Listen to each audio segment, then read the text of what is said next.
Hello everyone.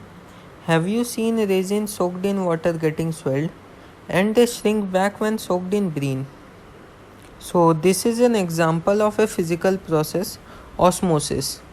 As mentioned, it is a physical process involving movement of solvent across two solutions kept on two sides of a container separated by a semi-permeable wall. It occurs due to osmotic pressure generated by a concentration gradient, that is, due to difference in concentration of solute in the two solutions.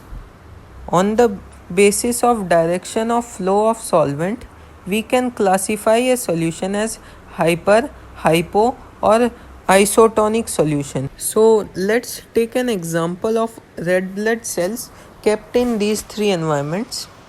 In hypertonic, the cells shrink as the solvent flows out of the cell. The concentration of solute inside the cell is less than the concentration of solute outside the cell. In isotonic solution, as the concentration of solute in both the sides is same, so there is no resultant flow of solvent and cells maintain their original size and shape. In hypotonic environment, the concentration of solute outside the cell is less than the concentration of solute inside the cell, so the solvent flows into the cell and the cell swells up.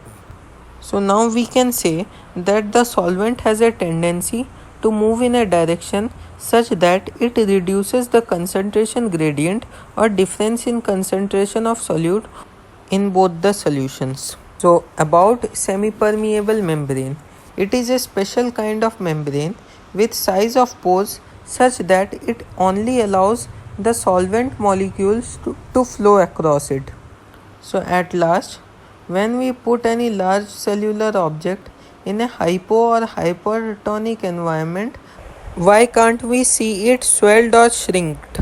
So the process of osmosis is a time consuming and slow process, and even small resins require a considerable amount of time to show any visible change. So it is quite a difficult job to see a visible change in a large body in a short duration of time. So hope this video has covered all technical aspects of osmosis. Thank you.